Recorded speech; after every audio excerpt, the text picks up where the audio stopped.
ఈరోజు సికామండి సెంటర్లో జరిగిన కార్యక్రమం మరి ప్రజలందరికీ ఆంధ్రప్రదేశ్ అందరికీ తెలుసు.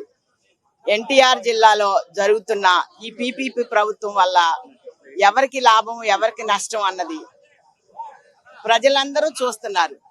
మరి అటువంటిది ఈరోజు చంద్రబాబు నాయుడు గారు ఏం చేస్తున్నాడు అన్నది నేను 40 years ఎక్స్పీరియన్స్ అంటున్నాడు.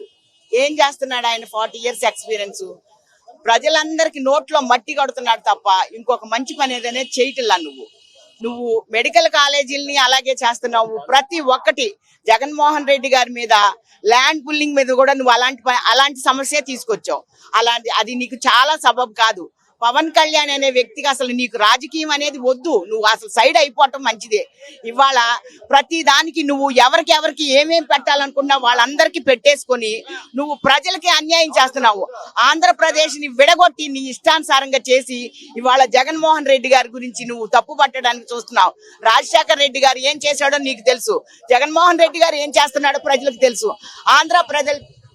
ఆంధ్రప్రదేశ్ ప్రజల నోట్లో మట్టి కొడుతున్నావు. నీ ప్రభుత్వం మట్టి గరిసిపోతుంది.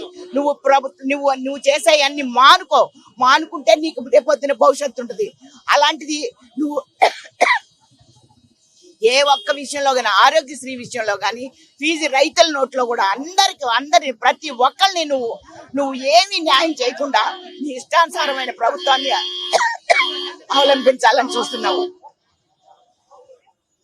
సామాన్య ప్రజలు నీ ప్రభుత్వం వచ్చాక 2 సంవత్సరాలు కూడా సామాన్య ప్రజలు కూడా బ్రతకలేకపోతున్నాడు. లిక్కర్ విషయంలో కూడా నువ్వు అలాగే చేసావు. ప్రతి ఒక్కటి నువ్వు ఈ 2 సంవత్సరాల్లో ప్రతి ఒక్కటి ప్రజలకు అన్యాయమే చేసావు.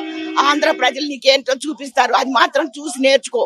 ప్రతి ఒక్కరు నీకంటే చిన్న నాయకులు వాళ్ళు అభివృద్ధి చెందాలని, జగన్మోహన్ రెడ్డి గారు అభివృద్ధి చేయాలని ఎమ్మెల్యేలు కానీ ఎమ్మెల్సీలు కానీ ప్రతి ఒక్కరు వైఎస్ఆర్ పార్టీ కొమ్ము. మన ప్రభుత్వం ఏంటో మీకు తెలుసు. జగన్మోహన్ రెడ్డి గారి ప్రభుత్వం ఏంటో తెలుసు. టీడీపీ ప్రభుత్వం ఏంటో తెలుసు మీకు. కానీ రేపొద్దున జరగబోయే ఈ 3 సంవత్సరాల్లో కూడా కష్టమే. ప్రతి ఒక్కరు కేంద్రాన్ని కూడా వణికిచ్చింది ఎవరంటే జగన్మోహన్ రెడ్డి గారు. ఆనాడు ఢిల్లీని కొట్టాడు. ఈ రోజు మళ్ళీ మోడీకి కూడా భయమే. ఈ ఓట్ల విషయంలో కూడా ఈవీఎంల మీద గెలిచి నువ్వు ఇష్టానుసారంగా చేసావు.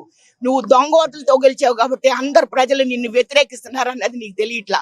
రేపొద్దున జరగబోయే ఎన్నికల్లో ఈ 3 సంవత్సరాలు కూడా నువ్వు ఆంధ్రప్రదేశ్ కి సీఎం గా ఉంటావో ఉండవో చూసుకో.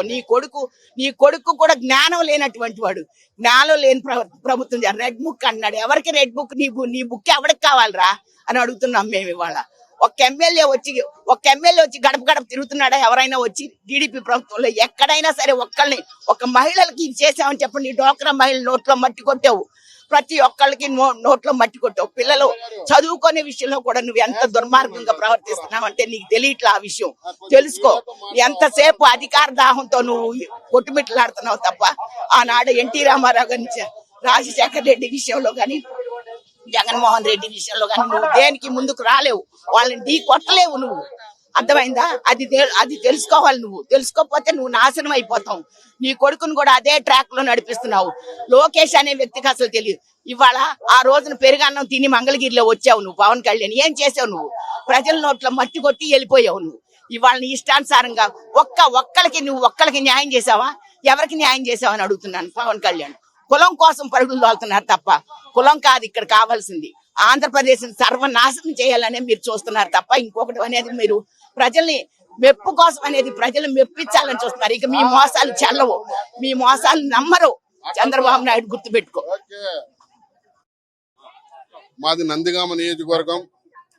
డాక్టర్ మొండితోక జగన్మోహన్ రావు గారు మాజీ ఎమ్మెల్సీ ప్రస్తుత ఎమ్మెల్సీ అరుణ్ కుమార్ గారి ఆధ్వర్యంలో మేము ఇక్కడికి రావటం జరిగింది. ఈ 1,00,00,000 సంతకాల ఉద్యమం ఎలా ఉందంటే ప్రతి చోట కూడా ప్రతి నియోజకవర్గంలో మన ప్రియతమ నేత మాజీ ముఖ్యమంత్రి వర్యులు ఇచ్చిన పిలుపు మేరకు 1,00,00,000 సంతకాల కార్యక్రమానికి శ్రీకారం చుట్టాలని 175 నియోజకవర్గాలకు ఇచ్చిన మాట అందరికీ తెలిసిందే. అయినప్పటికీ ఆ 1,00,00,000 సంతకాల విషయంలో ఒక్కొక్క నియోజకవర్గంలో వెళ్తుంటే ప్రతి ఒక్కళ్ళు మేం పెడతాం అని కాలేజీ కుర్రోళ్లే కానివ్వండి, అదే విధంగా కార్లో వెళ్లే వాళ్ళే కానివ్వండి, ప్రతి చోట ప్రతి మహిళలు కూడా పెట్టిన విషయం. ఆ 1,00,000 సంతకాలు గర్వంగా పెట్టి ఛాలెంజ్ జరిపించుకున్న విషయం మరొకసారి నేను తెలియజేస్తున్నా. ఈ మెడికల్ కాలేజీలు అసలు ఎవరు తెచ్చారు? స్వర్గీయ వైఎస్ రాజశేఖర రెడ్డి గారు 3 కాలేజీలు తెచ్చారు. దాని తర్వాత జగన్మోహన్ రెడ్డి గారు నాన్నగారి కంటే 2 మెట్లు ఎక్కువ వేయాలన్నటువంటి సంకల్పంతో 17 మెడికల్ కాలేజ్ తీసుకురావడం జరిగింది. దానిలో 2 సంవత్సరాల పాటు కరోనా విషయంలో జాప్యం జరిగింది. అయినప్పటికీ 5 కాలేజీలు రన్నింగ్ చేస్తున్నారు. అయినప్పటికీ కూటమిగా ఏర్పడి కూటమి ప్రభుత్వం ఏం చెప్తుందంటే, ఈ కూటమి ప్రభుత్వంలో ఈ మెడికల్ కాలేజీ ప్రైవేటీకరణ చేయాలంటే, ఈ ప్రైవేటీకరణ చేస్తే పేద బడుగు బలహీన ఎస్సీ ఎస్టీ మైనారిటీ బీసీలకి అన్యాయం చేయడానికి కోసం, వాళ్ళ బినామీల కోసం, వాళ్ళు బినామీ చేయడం కోసం, వాళ్ళకి లబ్ధి పొందడం కోసం ప్రైవేటీకరణ చేయాలంటే మన ప్రియతమ నాయకుడు వైఎస్ జగన్మోహన్ రెడ్డి గారు దాన్ని అడ్డుకోవటం, ఈ 1,00,000 సంతకాలే కాదు అనేక చోట తిరిగైనా సరే నేను ఈ ప్రైవేటీకరణని ఆపగలుగుతాను అన్న దమ్ము దాన్ని ఉన్న ఏకైక నాయకుడు, ఏకైక ముఖ్యమంత్రి, మాజీ ముఖ్యమంత్రిగా ఉన్నారు. ఇప్పుడు రాబోయే రోజుల్లో ఇది ఆపటం ఖాయం. ముఖ్యమంత్రిగా 29లో ప్రమాణ స్వీకారం చేయటం ఖాయం. మీడియా ద్వారా నేను తెలియజేసుకున్నాను. Thank you.